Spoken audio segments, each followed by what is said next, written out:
record this as well. I should have recorded the lovely introduction that Kathy gave us. So,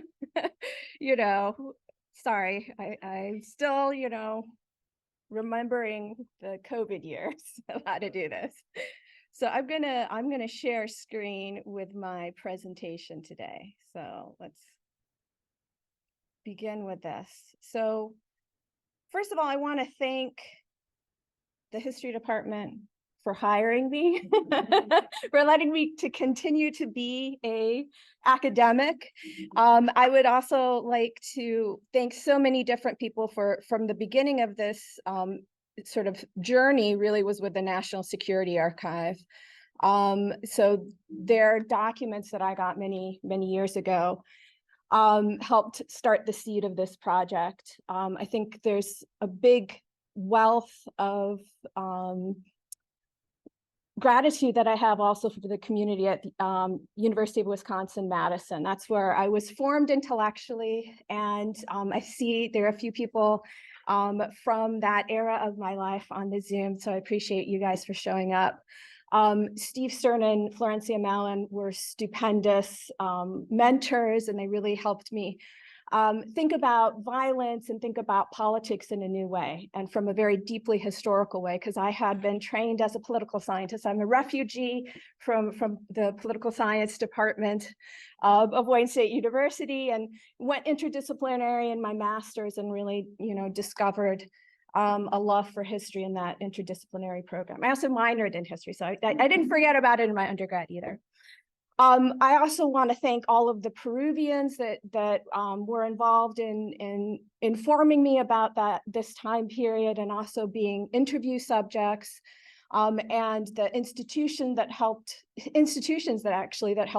sponsor me when I was doing my research there, like the really wonderful human rights organization, APRODE, the Human Rights and Democracy Institute at the Catholic University, EDIPBook, and the wonderful help from all the archivists. As any of the historians in here know, archivists are the lifeblood of creating these beautiful books that we write. And also all the funders, so many funders, including the Terry Streeter Award that I got recently last semester to help finish up the final stages, but all the way through the beginning with the Fulbright Award that I got to do the research, and many more that I don't have time to discuss and go into great detail about. But friends and families, also key to getting through the process. This is a very long process. I started really working on the seeds of this in 2009. So this has been, over a decade in the making. So why does this story matter? So why is this relevant? The great thing about doing contemporary history is that it connects to the present in a way that, ancient history also connects, but this is even more relevant. So there's been a wave of protests that have been going on in Peru since the end of last year, and they have continued to happen. And so what's causing this? So in the past 7 years, Peru has had 6 different presidents. They are continually in a state of political crisis, right? And there is a large problem between the presidency and the Congress there, where they're each trying to cancel the other, like abolish and impeach the other. And this is a cycle that's been happening for years now. Understanding the period of violence in the 1980s and 90s is essential to understanding the current crisis right now in Peru. And it's important in a number of different ways. It helps people understand the institutional weakness of political parties, which are essential really for functioning democracy in the modern day. It helps understand the nature and the reaction, oftentimes violent reaction, to the different cycles of protests that have been happening in Peru. And it also helps understand the reliance on authoritarian measures that are used to deal with dissent and with governing in general. So I'm going to touch a little bit to help explain a little bit more about the past to help understand this current situation and what's continuing to be a future problem that has not been resolved. And so what I'm going to do with this talk today is first go into a little bit more detail about my journey as a researcher, how I got here, how I got interested in it. Give you a little bit of idea of what the general content of the book is, the timeline that we're talking about in the 1980s and 1990s, what was happening in Peru. And also talk a bit about one particular case study.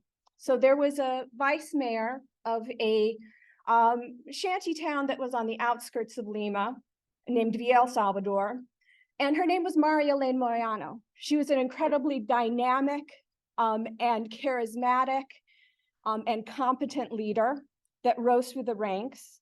And she was killed by the Shining Path, and in a very brutal and horrific way in front of her two small children. So we're going to learn a little bit more about her, how she rose to prominence, get a little bit more of information on who she was within the left, because this is what this book is about. It's talking about the political parties of the legal left, the left that was participating in the democracy of the 1980s and 1990s inside of Peru. So we'll understand a little bit more about her journey. I'll also, if I have time, read a little bit. I'm going to pretend like I'm Stephen King or something like that and read from this, like I'm giving a poetry reading or something like that. And then I'll have any questions that you guys have about this. So let's get started just talking about my journey. So I've given you a little bit of a taste of it. So I can see that one of my cousins is on the Zoom right now. So he knows this part of the story, but my father and his entire side of the family lived through the Holocaust. And so his experience understanding the invasion of the Nazis into Austria where he was living, a very perilous escape from that, and the many escapes that did not happen for his family, really shaped his vision. He was also an academic, so I'm in the family business. He was a political scientist, so I left that part of the family business. He really was an activist that cared about social justice and understanding the conflicts of the world, and that kind of infused into my being, and it shaped, what I'm interested in and what I think is important to study. So that's how I got interested in just studying conflict. Initially, I wanted to be a diplomat, so I wanted to be on the ground, and I didn't want to go into the family business. I wanted to be someone resolving conflicts. So that's how I ended up at George Washington University. And I was working as an intern at the National Security Archive. And I decided that an opportunity opened up to become a research assistant, because I think it might be possible. Let me check. Yes, my former mentor, I'd say, at the National Security Archive, Molly Todd, she was working on the Guatemala project, which is also a country with a lot of conflict and which has had its own genocide and period of civil wars. And so she went off to grad school and I took her place. Ironically, I ended up at the same grad school program she was at, so I was just following her around. I started working there. I was working on Guatemala, I was working on Mexico, and then a crisis emerged in Peru. And the president, who had turned into really an authoritarian president, Alberto Fujimori, was starting to go into a bit of a crisis. He was going into the elections, but he still had a clamp down on power. And so while I was working there, the Ombudsman's office was one of the few independent state organizations that was a check on power to Fujimori. They contacted our organization to see if we could do some Freedom of Information Act requests to shed some light on the human rights abuses that were happening under Fujimori. And so what ended up happening is that in the process of putting these through, his regime collapsed. There was a massive crisis where he had a national security advisor named Vladimir Montesinos, who was, doing all the back deal, like pressuring of people and all of the spying. And he had been taping himself, Dr. Clardy, you love Nixon and the Nixon tapes. He was taping himself and all the dirty deals he was doing. And an opposition party got a hold of the videotapes and they released them. And that the entire government collapsed. Fujimori had just won a very questionable third term, even though he had rewritten the Constitution to not allow re-election. There was an exception he made for himself, right? And so what ended up happening was that there was suddenly the opportunity to have a new look at the past and an opening up of the past and looking into the ability, right, to do a truth commission, which hadn't been possible before. So we were very involved in that. And once that came to a close, I started to become interested in going back to grad school. And that's how I ended up at University of Wisconsin-Madison, following Molly Todd into there. And so what ended up happening is that I decided to, before I was looking very much at US foreign policy, because I was looking at all these declassified documents, but the approach that my two mentors, Steve Stern and Florencia Mallon, had were to really dive deep into the sort of the national scene and doing deeper interviews with a strong reliance on oral history. So that really informed this book as well. So you have the declassified documents, you have the oral histories, and as my history students who are in the classroom with me today know, primary source is really important. Having a diversity of them is really important. And so eventually, through many different, positions at different universities, I eventually created this book, which is for sale for $40, $25 off today. And hopefully I'll get your interest going with what's happening inside of this book so that you might be interested in getting it.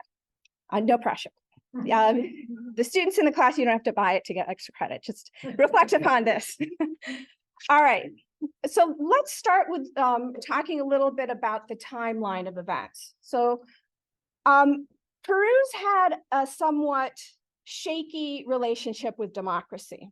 And so there have been fits and starts and moments of dictatorship, long moments of dictatorship in the 20th century in Peru. The time period I'm looking at is the beginning of a left-leaning dictatorship that began in 1968. And so in 1968, General Juan Velasco, it looked like that the country was going to go into crisis. So his decision was, because there had been some smaller guerrilla groups that had been put down, maybe a few years before 1968, his decision was, if we take over and we make changes, there'll be no room, right, for a communist takeover, right? So a belief in making some changes, because Peru, even at that point, had been, a very unequal, society.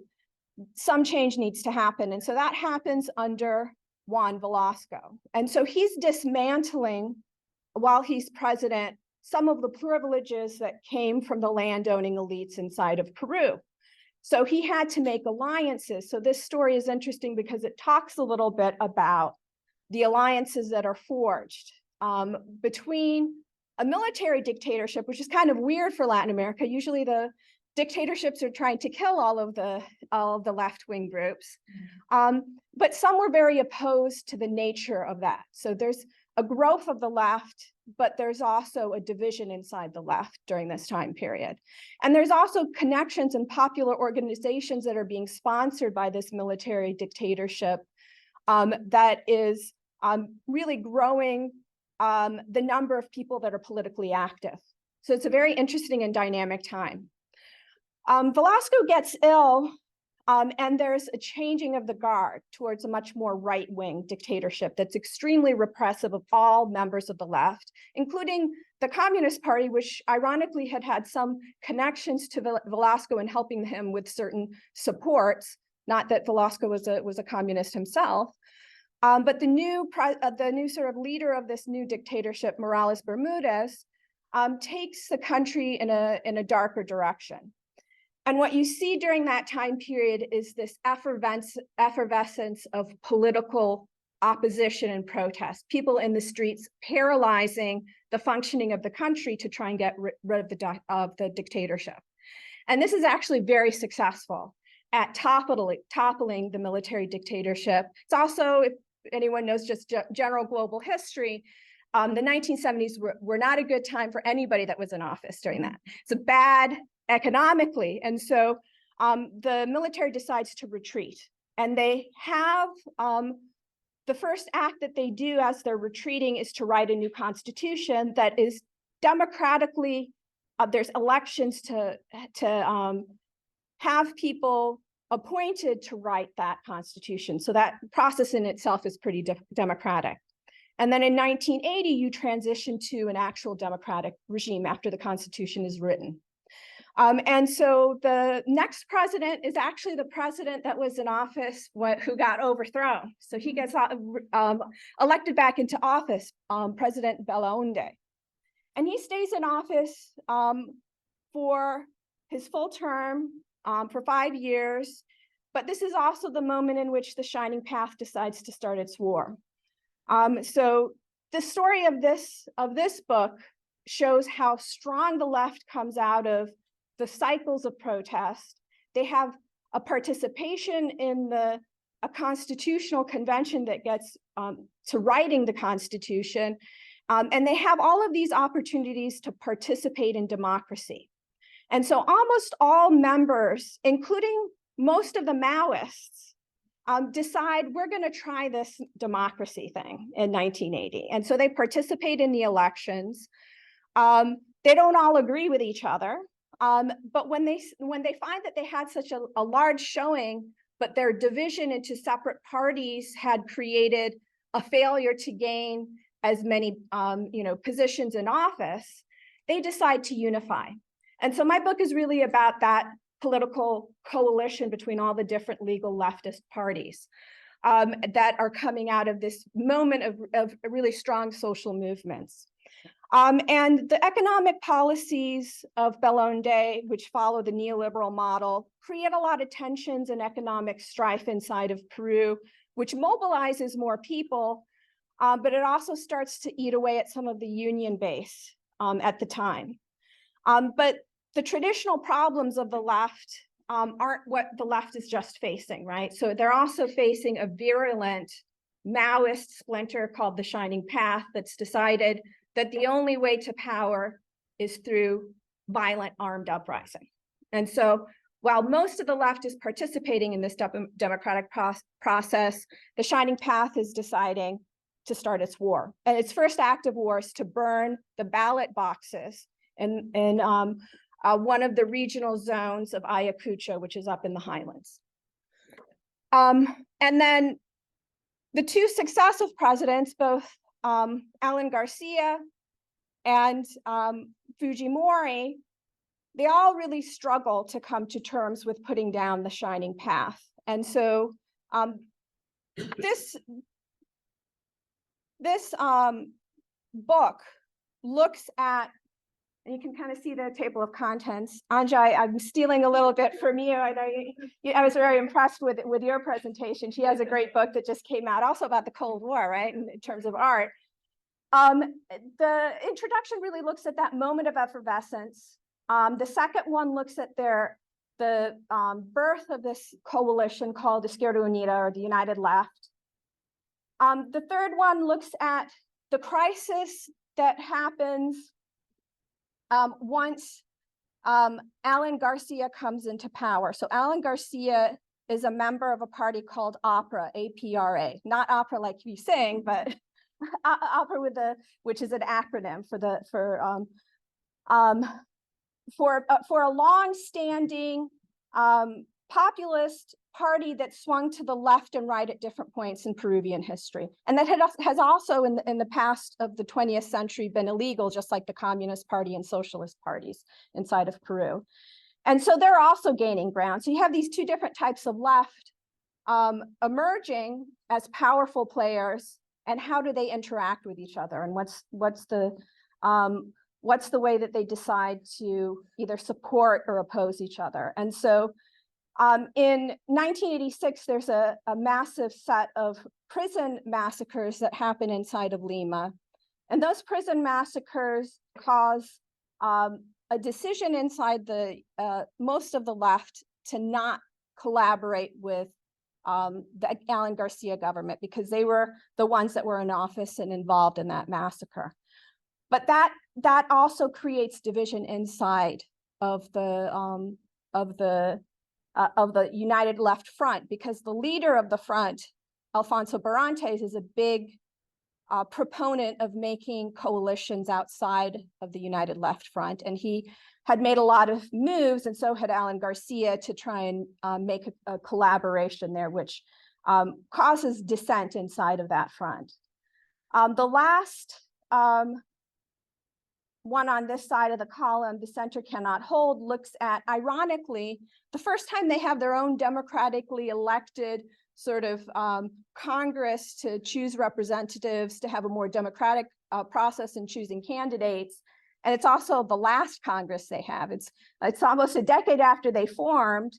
They're looking for a more democratic process, but it's at the height of some of the worst violence in different parts of the country, including inside of Lima. And that is also a moment in which all of the divisions are very full on display inside that front. And it has a lot to do with the violence and the civil conflict going on between the Shining Path and also the violence of the state. And the last sort of substantive chapter is on Maria Elena Moyano. I'll go more into detail in a second about that. But there's a final chapter that really looks also at memory and how memory gets formed after the conflict is actually over. So that gives you an outline of what the book is about. The main argument is, a simplified version of it, is that the two-sided nature of the conflict, because the state and the Shining Path insurgency are vying with each other who can kill the most people, basically. And this is different from almost all of the other conflicts that you see in Latin America in the 20th century, where usually it's the state that is doing the preponderance of the violence. Even Colombia, which also has a pretty violent group of insurgents, doesn't come near the violence of the Shining Path. And so that contributed very profoundly to the disintegration of the legal left as a political player and actor, and as an entity, as the United Left Front as an entity. And it was a moment in which they had a lot of people that were voting for them, a lot of people that loved their political project. And so the violence really plays a big role in unraveling that. And so that gives you an idea in many ways of the divides that are caused. So part of the block, so this block, the United Left block, has every type of leftist you can imagine. It has Maoists, it has Moscow-aligned communists, it has new leftists that are aligned with the ideas of Mariátegui, who's sort of a Peruvian intellectual. It has Albanian-aligned former Maoists in it. It has, Christian socialists. It has a vast array of people that all have different ideas about how the democracy should work, but that are all committed to participating in the democracy. And so the violence and also, other things as well create strains inside that tension. It's kind of a miracle that all of these people, and anyone who's a leftist knows that leftists love to fight with each other, right? And so the fact that they overcame all of these divisions, all these different ideological divisions, really is kind of a miracle. But as the time goes on inside the democracy in the 1980s, two big blocks sort of emerge between different factions. So the more radical faction that's led, kind of tangentially, everybody thinks they're the leader, but Javier Diaz-Canseco is kind of one of the big mouthpieces for that bloc. And then the more moderate bloc leader is Alfonso Barrantes, who's also the president of the front and who gets elected into office to one of the biggest positions, the mayor of Lima for a period of time, is very successful and very beloved.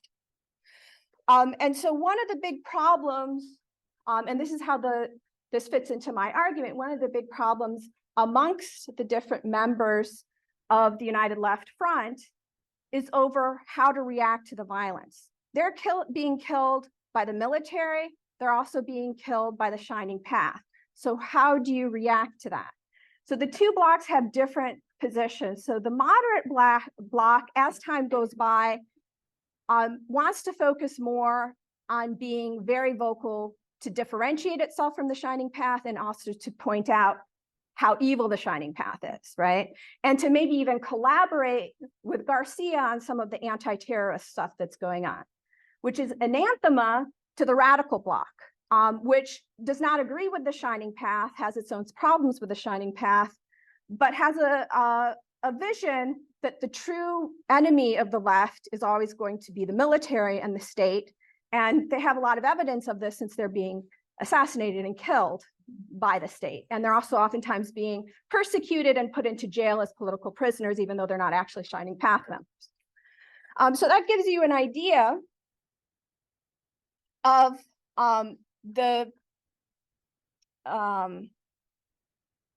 this gives you an idea of the divisions that are happening. And one of the people that I focus on inside of this book is Maria Elena Moyano, because she's a very interesting character that you can kind of look and see the different changes that are happening with a lot of different leftists from the very beginning in the 1970s up until the end of her life, which is in the early 1990s. And so now that you get an idea for the broader picture, I want to talk a little bit more about her and her life. So she's the one with the bullhorn, as you can probably imagine, an Afro-Peruvian who is a feminist, but a popular feminist, and becomes a politician too. So she has a lot of hats that she's wearing. So to give you an idea about the town that she comes from, Villa El Salvador, Lima is a country with a high population. During this time period, there's a lot of rural to urban migration that's happening in the 50s and 60s, and there's no place to put these new people.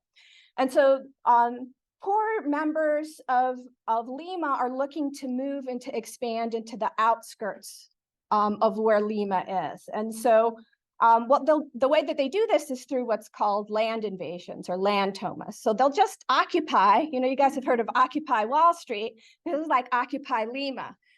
So they'd go and take over land that isn't being developed and start to set up their own little houses.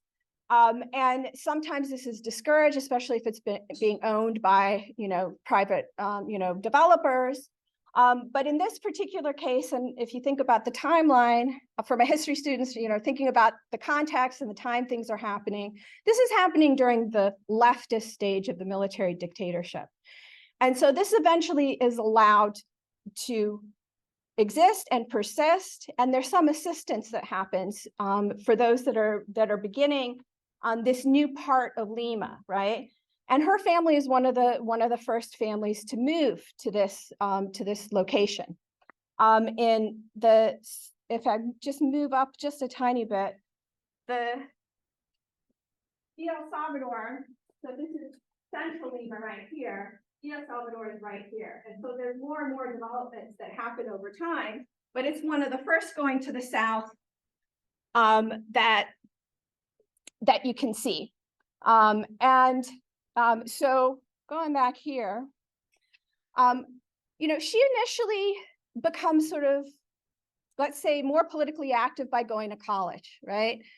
Gets introduced to new ideas. She's also, a member before she comes to college of, a diocese that's very let's call it a believer in liberation theology, right? And so believes in sort of the left wing of the church about being connected to social movements, and that's part of, Christ's journey. And so this formation of her gets her more involved with the political protest movement that's happening. So she becomes one of the things that is happening in El Salvador is that they're having to build that city on their own, right? Of their own initiative, pooling resources together to get access to water, to get access to electricity, but also for education. And so she's part of a movement to educate, sort of pre-nursery students inside of this shanty town. And so she connects naturally to the teachers union. And they have a series of massive strikes at the end of the dictatorship that she's a part of. And so she becomes very politically active as a result of that. But she also, over time, becomes very involved in the women's movement. And so there's an organization, a women's federation that's founded inside of El Salvador. And she becomes the president of it in 1986. So she's working really as a strong leader of her community and of women. And in El Salvador, most of the people there at this time period are not rich. It's an era in which there's a lot of scarcity. And so people will pool together resources. And you'll remember I mentioned Barantes, right, who is the mayor of Lima. He puts together a program called the Vaso de Leche, which is the glass of milk program. And so one of the things that he promises when she comes to be mayor is that children should not go hungry. So he has a program of giving a glass of milk to each child inside of Lima. And these organizations like the Women's Federation, FEPAMUVES, that she's a part of, is the groups that he connects to distribute this milk. So they're a very important community organization.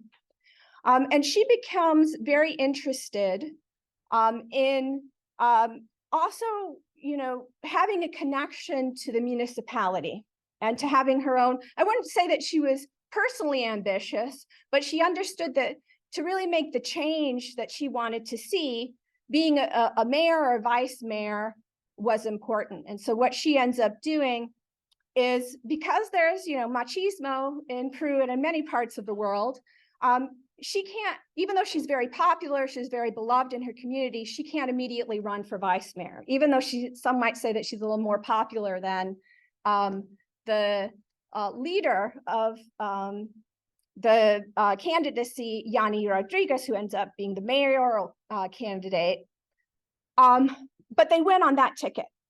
And this is a moment in which the left is going into crisis. They're not winning as many elections, but this is a stronghold of the left, right? This is a place where the left has held on to power since, the very start of the democracy. But it's also a moment in which violence is changing. So previously in Peru, at the very beginning of the war, most of the violence was in the highlands of Peru, particularly if we go back a little bit farther to the beginning of this, in Ayacucho, which is down here. Lima is over here. And so there's a phenomenon that some political scientists refer to as fleeing forward, okay? The idea is that they're starting to lose, in part because of the peasants are starting to organize against the Shining Path because they're extremely violent, right? They're responsible for over half of the deaths in the war, right? And they're doing their own massacres. It's not just the military that's massacring people, it's also the Shining Path in great numbers. And so because they no longer have a full stronghold in Ayacucho, they start moving to other regions. They refer to this, they're doing their spinning as strategic equilibrium. We won this region, now we're moving to the rest of the country, right? But one of the regions that they start focusing on is Lima. And the places that they focus on first are sort of the belts of misery that are around the central parts of Lima, that are really areas that have the strongest representation of the left that's still holding on, right? It's the natural constituency of the left. And so one of the things that's true, I'd say throughout the war, and it becomes even more evident as time goes on, is that the Shining Path sees the left as much of an enemy as the right, because it's offering an alternative, less leftist Pacific sort of vision of making change without the level of violence that the Shining Path is doing. And so what you end up seeing is that they start targeting leftists, and they begin with propaganda. So their big newspaper, El Diario, would first start smear campaigns. So one of the things that they did with Maria Elena Moyano is they tried to start these rumors that she was wearing this really nice like leather jacket, and they were accusing her of using the funds for the glass of milk to buy the leather jacket, right? Obviously, that's not true. That didn't happen. But it's those types of rumors and the general sort of propaganda techniques that are being used in these articles to attack the leadership, including the original mayor, Michelle Escueta, who is friends with Maria Elena Moyano, and anyone that's representing a state alternative that is at the Shining Path. At the same time, once we get into the 1990s, you're also seeing a massive increase in economic crisis, especially for the poor members of society inside of Peru. And so at the beginning in 1990, there's 28,000 soup kitchens. That skyrockets to 72,000. That gives you an idea of the need, right? To be able to feed, the bellies of your children in these places. And so those women's organizations that are distributing aid, not just from the state, but from places like the Catholic Church and Caritas, they're becoming the rivals of the Shining Path vision. And what they begin to do is intimidate, and when that doesn't work, assassinate the women leader that are on the ground as the base leadership of leftist organizations. One of them is Juana Lopez, who's in the northern region of Callao inside of Lima, in the same general areas as Maria Elena Moyano. She's assassinated in August of 1991. Moyano's reaction isn't to cower in fear. Her reaction is to become even more vocal against the Shining Path and to try and delegitimize the violence that they're using inside of Peru. And so she begins to be targeted in her former organization, because she's no longer the head of the FEPA Moves, because once she becomes vice mayor. But one of the things they do is bomb one of the centers that they used to distribute food, which again does not make her cower in fear. It makes her even become more vocal against the violence of the Shining Path. And so not just her, but a lot of the leaders, the women leaders of the Vaso de Leche program, participate in a march for peace that are calling for a Pacific,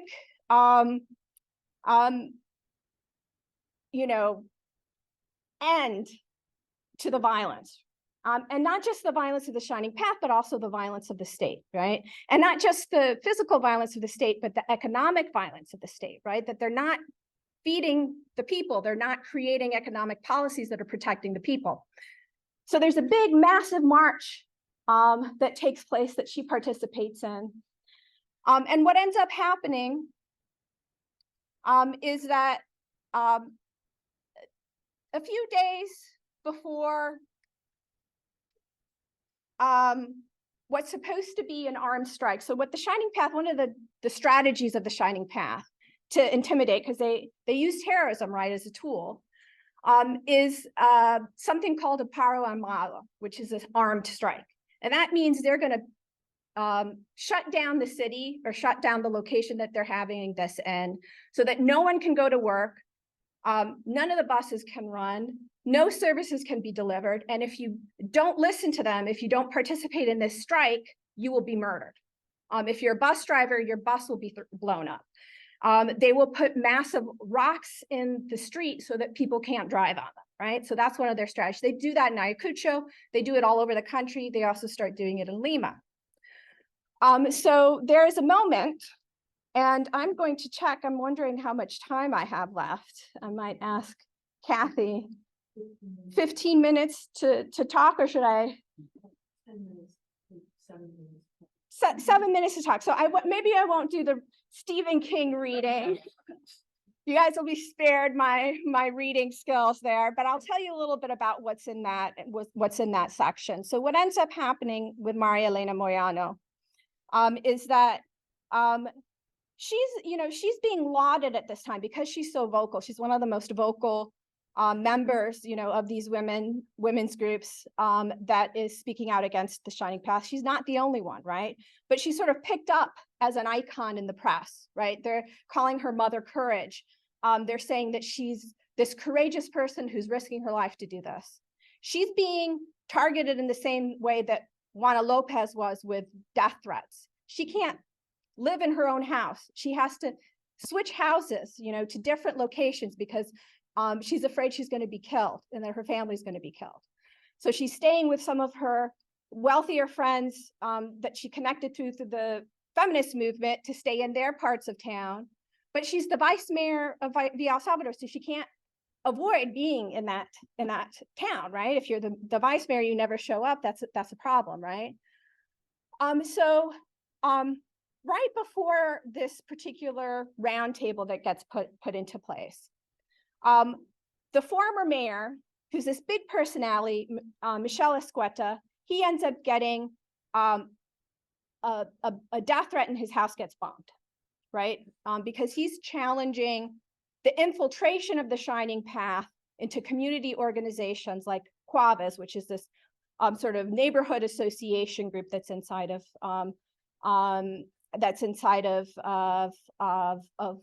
the El Salvador, and one of the small business owners groups. The business owners group is kind of being taken over, right? Playing on people's disgruntlement between the old settlers and the new settlers that don't have land. And so within this context, the municipality decides to call for this peace roundtable that has members of the government, human rights workers, members of those organizations I just mentioned. And what they end up doing is they're inspired, right, in talking with all these different members of civil society to do an impromptu march in defiance of the armed strike. I talked to people that were friends with her, that were in the same party as her, because she switches allegiances to a party called MAS. And one of the main leaders of that party said that he was watching the news and he saw her on there and he's like, this is not good. Like, this is not good that they're doing this in this moment. And he was very fearful of her and of something bad happening. And this is happening on Valentine's Day, right? Day of love and peace. The next day she's killed. So she's lured to a community fundraiser. Current leader, or at that point, current leader of FEPAMUVES was also lured there, but she didn't arrive in time. And Maria Elena, as she's there with the community, is gunned down. She's got her 2 little sons with her. And they don't just kill her, they obliterate her. So after she's already dead, they strap dynamite to her body and explode her. I remember talking to one woman who said that it was one of the most traumatic things. She was there to see pieces of her friend on the wall, right? It was horrific, right? It's to terrorize people so they don't participate. And so in some ways it's successful, right? In terms of quieting down opposition to the Shining Path. Eventually the Shining Path doesn't win. It doesn't get control of the state. They eventually get defeated over time. But it unravels those community leaders. It unravels not just their violence, but the violence of the state to combat it, an entire generation of leaders. And that helps explain the crisis that we're having right now, right? The desire to just use authoritarian means, the delegitimization of political parties, even political parties on the left, because they can't protect their own people and they no longer have the next generation, right? To teach how to do politics, right?